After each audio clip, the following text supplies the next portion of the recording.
Money. Money is something that we all need more of for a thriving life, to feel safe and secure, and to build a great business. Yet so many things can get cluttered in that because money sure can feel messy. Hey everyone, it's Acacia, the CEO Legal Coach. This is the Aligned Business Series, and we are live 3 times a week answering your questions about these topics after I share some insight lessons that I work with my clients and client stories. And I definitely have some of those for you today. And today's topic is clearing what's going on with the money so that you can set prices in your business that skyrocket your revenue, but also feel good, right? We want to feel good about the money we're making, not guilty or shameful or feel like we're underpaid. So let's dive in. Let's dive in right now. And let's start with the idea that what it is to even find if you have money guilt or shame or what's going on with that. Okay. The first is decide you want money. And decide that you're going to change that want into a decision, that you're going to get money. You're going to have money, and it's going to come through your business. Decision versus wanting is very, very important. It's very important because wanting is a yearning. A yearning means it's not here right now. So even the idea of wanting, if you've ever heard of blocks and things like that, it is a mental block. It says to the universe, I want to continue wanting money. And when you continue wanting, that just propels, right? You spiral what's called up with that. You're like, I want more money. Oh my God, money, money, money, money, money. And suddenly you have this big want, desire for money, but you've never actually decided to have the money.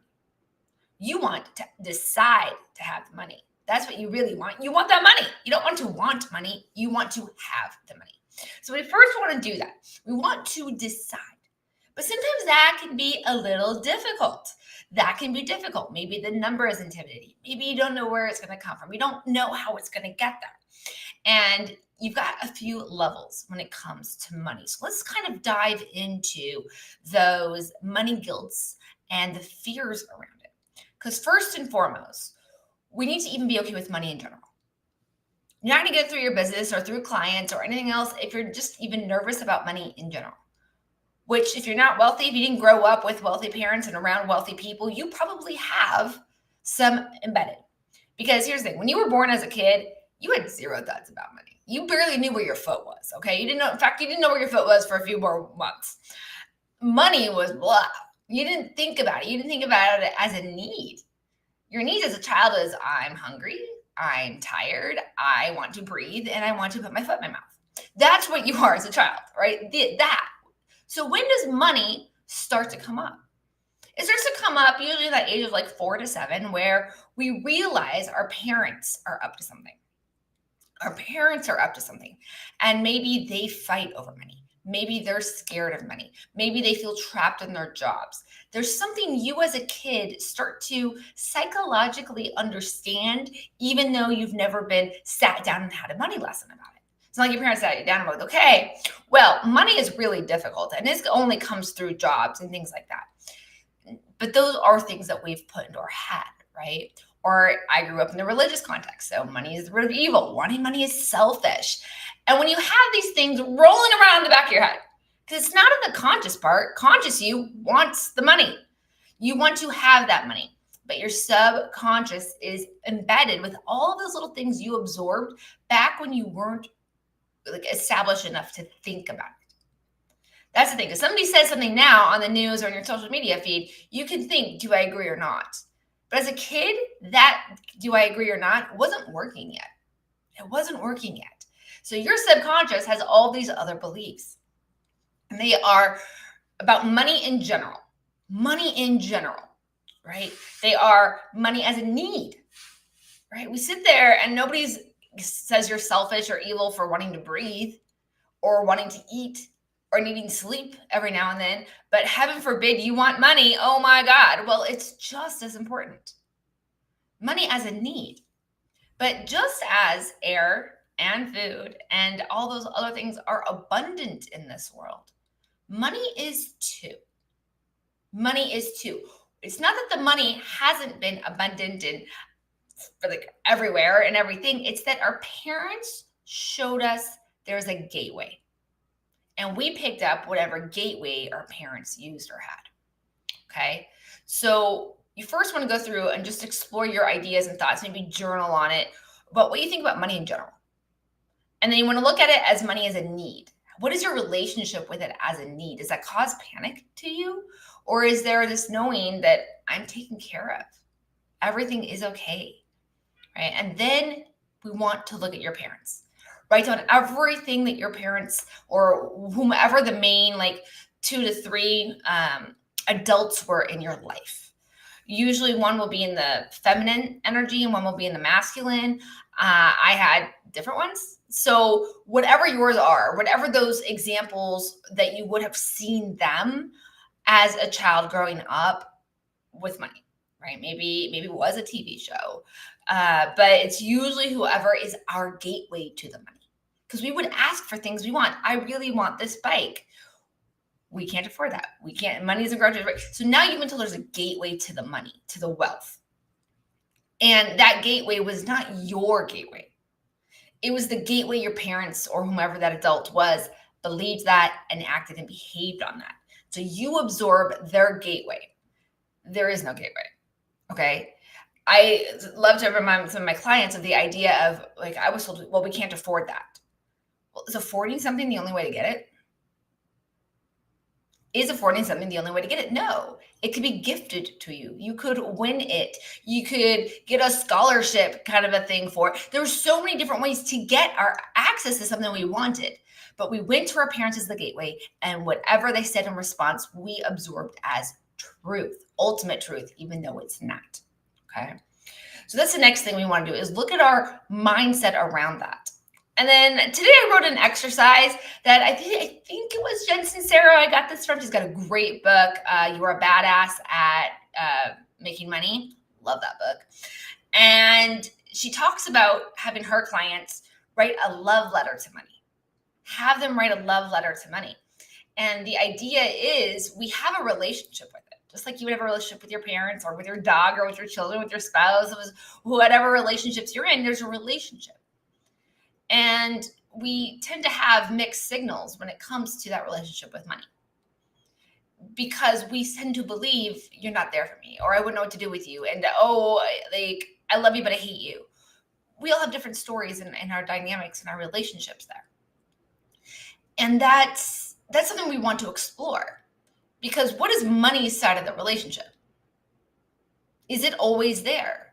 Yes. Money is everywhere. Everywhere. It's currency. The governments, there's plenty of governments. They all have it. Now we've got Bitcoin. Like we've literally created new currencies and that's just currency. So it's not that the money isn't there. It's that we don't see it. We block ourselves the gateway. We have this weird love-hate relationship with money or fear. Maybe it feels like an abusive relationship, things like that. So we want to explore those. How do we want to clear that money guilt? Usually it comes up in 1 of 2 ways. You could just sit there and, like I said, start writing, stream of conscious, just let whatever comes up, comes up. You can intentionally go through every one of these. What are my thoughts about money? What are my thoughts about money as a need? What were my parents' thoughts about money? And what does my relationship with money look like? Another one is, as you start to think about money, notice if anything changes in your body. Does your stomach clench? Do your toes wiggle? Do you like get a fist? Does your jaw get tight?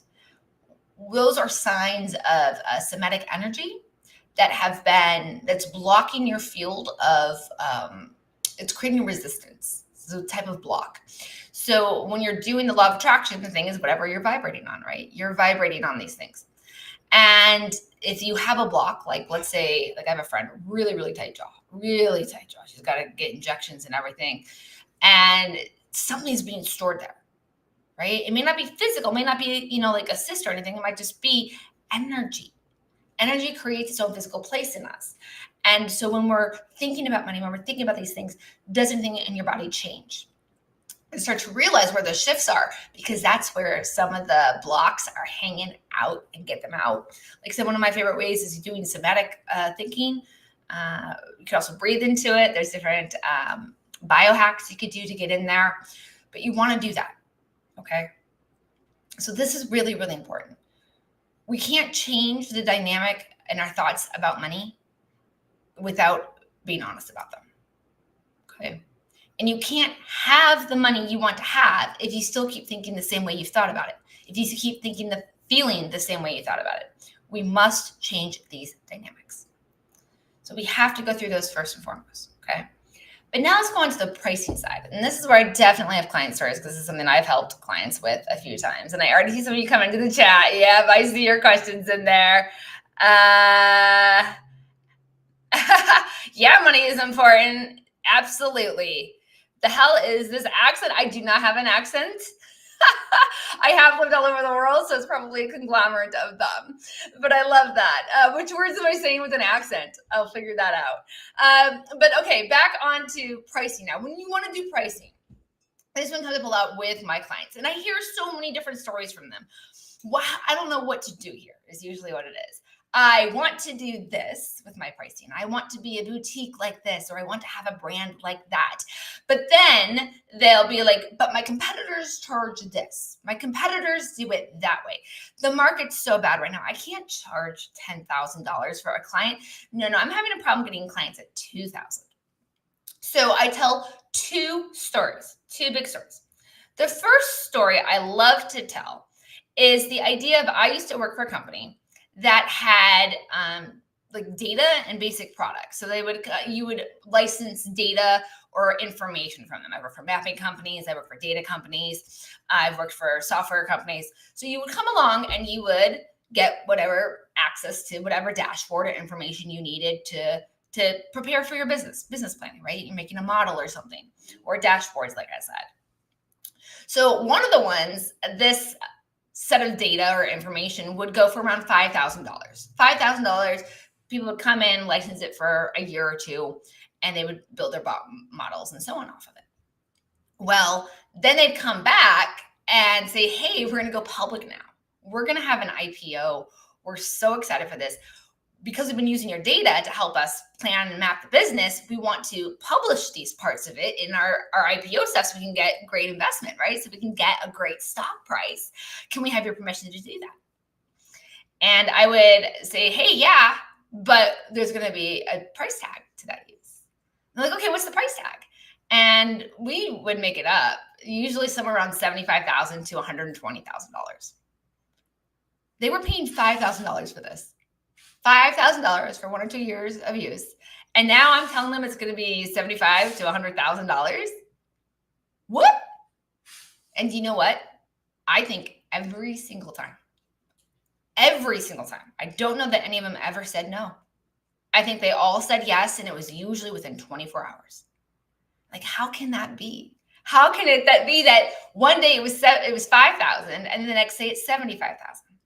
Well, let's look at the value to that client, right? If you're just trying to get some basic data, do some basic business planning, are you going to pay $75,000 for just a piece of that? Probably not. $5,000 makes more sense for that. But if you're going to go have an IPO, you're going to go public. You stand to make tens, hundreds of millions, maybe even billions of dollars, right? There have been some massive IPO public offerings where you sell that stock and you get incredible investment. So when they go to do that, what do they have to do? They're hiring business advisors. They're bringing on some of the best banks and consultants and all these things to make sure they have the best selling one in their industry. That's what they want. That's what you need. And $75,000 when you stand to make hundreds of millions, it's a drop in the bucket. The value of that data, the ROI for that client suddenly changed. It was never what the product was. It was how the client is using it. And that's really, really important here. That's really, really important that you can do that with your pricing. What is the value in your pricing? What is the value to your client? Okay, if your client can go get the same thing somewhere else, faster, cheaper, whatever, okay, what is different about you? What's your value proposition? What makes you different and unique? That matters. And what a lot of my clients don't quite understand is your energy. And here's where we're going to get to the second story. Your energy, your vibes about how you do something, who you are and how you go about it is part of your value. It's part of your value, right? Like I offer contract templates and I offer them in a heart-filled, soul-filled, elevated way. I am not giving you the boring crap that was just found on the internet. Sure, you can go find free templates if you want, but you know how those are going to feel to you. You know they're not going to have you at their center. You know they're not going to elevate your business by the vibes. You don't even have to read the document, which you always should, but you don't have to. You already understand it feels different because it was made with a different type of love. It was made with different love. And that matters, right? That matters. So, if you want any of those, or just go to ceodealcoach.com/shop. They should all be in the shop. But that matters, right? Yeah, you can get templates anywhere, but how do they feel? How boring are they? How much are they aligned to who you are as a business owner? That matters. Which brings me to my second story here. I love to tell this story.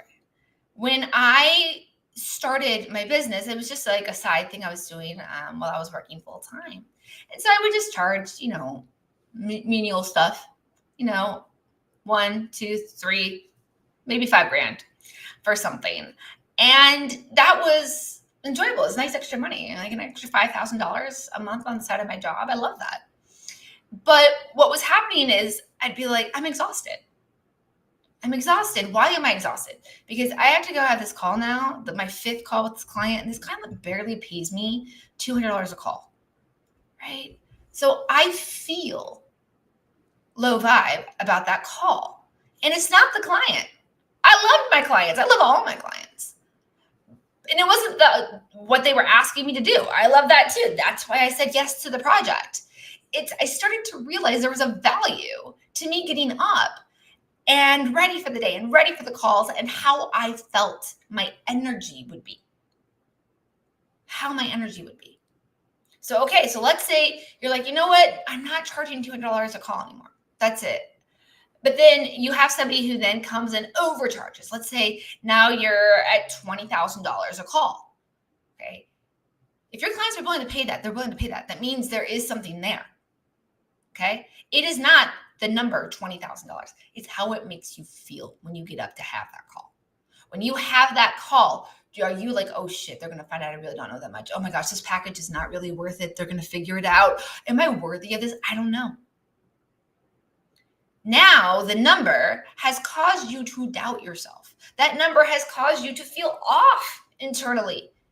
It's no worse showing up to a call being like, this is not worth my time versus, oh my God, they're going to find out I'm not good enough, worthy enough. This isn't worth $10,000 or $20,000 or whatever price I said.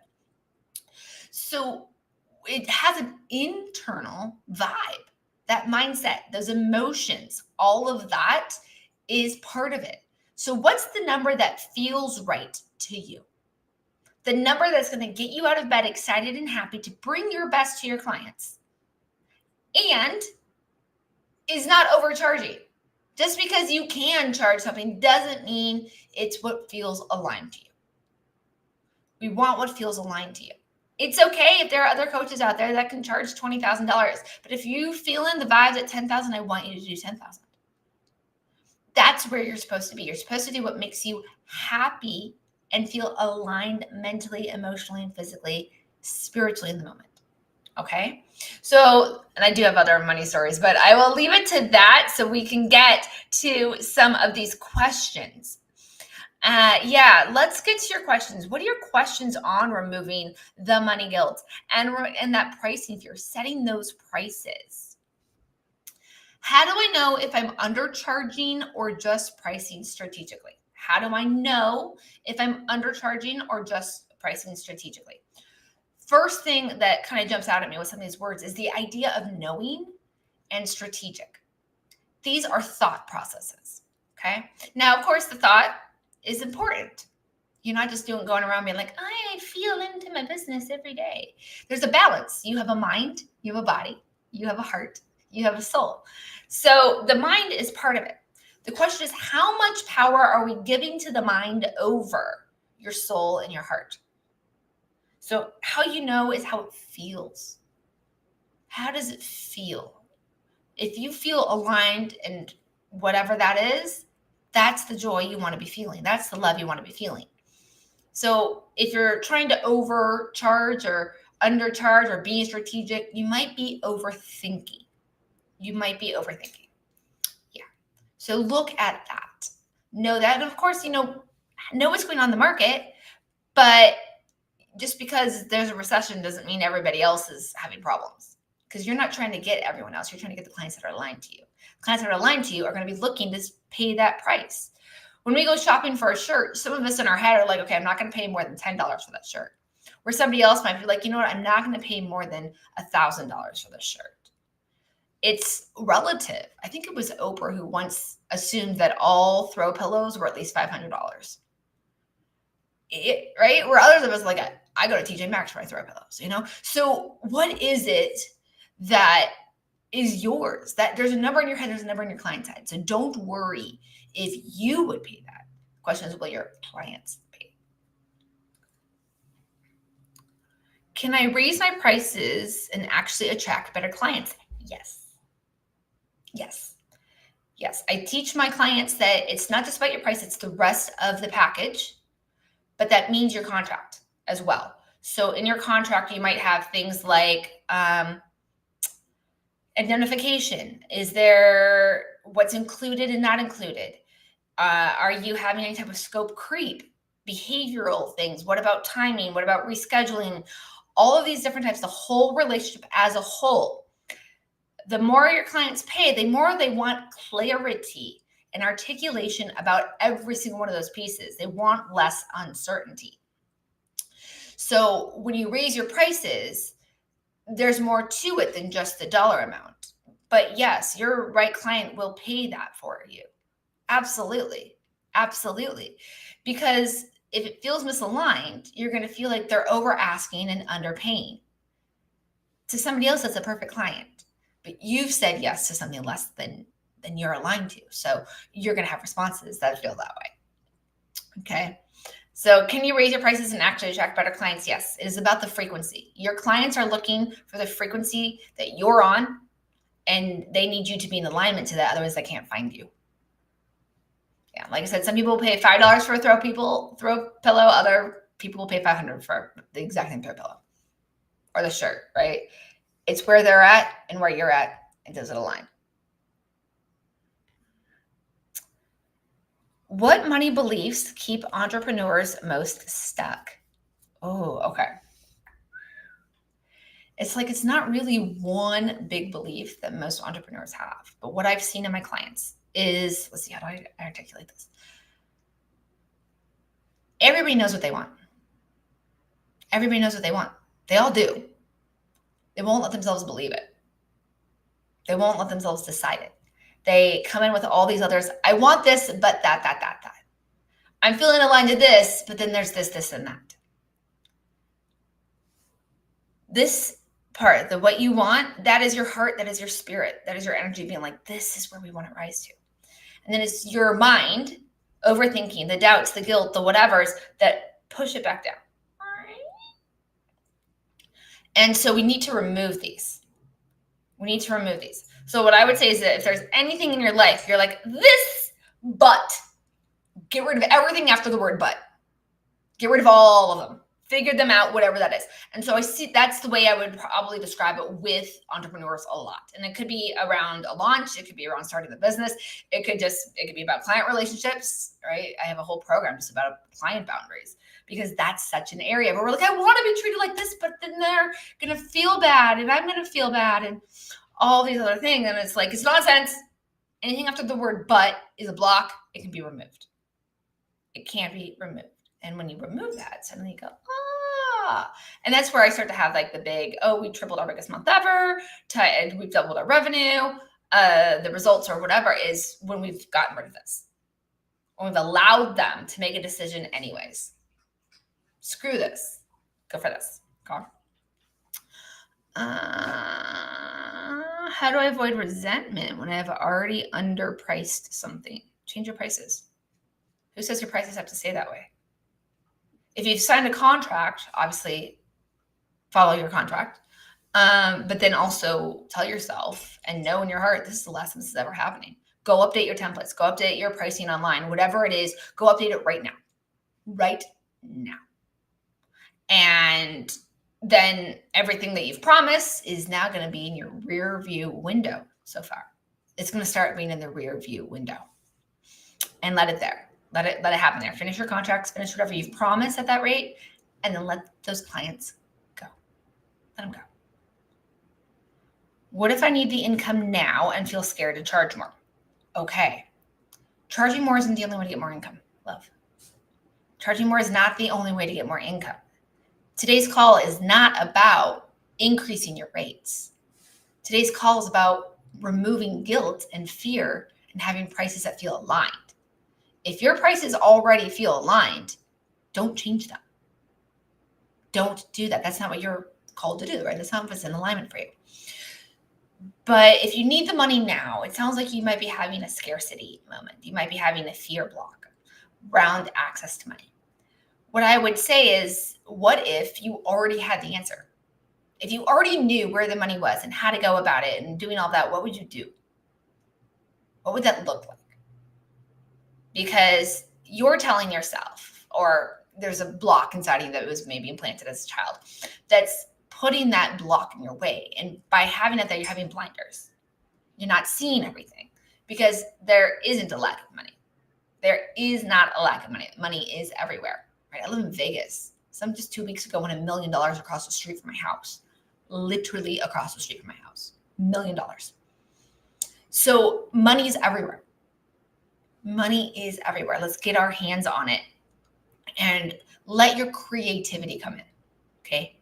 Remove the blocks and see what feels creative and inspired here for you. I think we had one left, right? Do I have one left? What's the difference between charging fairly and overcharging? Alignment. It's all how you feel. Be aware, have, like I said, the info about what are your competitors doing. It's not bad to know that, but do not base your decision on that. Like I said, the $5,000 versus the $75,000 to $100,000, same product, different use. What was its value to your client? Right? I had the same when I have my clients. Okay, you have somebody, you're just starting your business. It's going to be your very first template. That is very, very different than the people who are about to close a $10 million deal and they need me to lead that. That $10 million deal has a lot more going on. They're also a lot more established usually. And so they've already been through the ring. They bring a different vibe. They're not new business owners. They're 5-10 years into the business. So it's different. So I get to know the value to my client, but also what I'm going to bring to those clients. I'm going to be a lot more personally involved in a $10 million deal than I am on creating templates. Now, of course, I'm there and I customize all my clients' templates for them. Don't get me wrong, I have plenty of first-time business owners where we do that. But I don't have to come in with all of my knowledge, and I don't have to come in with everything that I would do at a $10 million deal negotiating, right? Because I have to bring my negotiation skills there. I have to bring my red line skills there. That's different than setting somebody up for success. So I get to feel different about those two. I get to know the value to both of them, and I get to meet them at that energy. What energy do I want to be at when I'm helping somebody build their business for the first time versus when I get to help somebody close the biggest deal they've had thus far in their business? Very different vibes. So fairly and overcharging is about how it feels. You have your mental awareness, but you do not need to make decisions based on that. I don't care what your competitors are doing, because who says your competitors are doing it right? Who says they're doing it right? Who says they're doing it the best as possible? I don't think so. And if you're charging the exact same thing, what else is there to be a reason to stand out to your ideal client? Those things are not there for you, right? So I love you all. I will see you all tomorrow, Friday, 10 a.m. We are going over, what's the topic? How to use intuition to get clarity and answer questions in your business. Yes. Oh, that's a great topic. I'm excited for that. Okay. I will see you all there. This is Acacia Thornton, the CEO Legal Coach. Have a great one.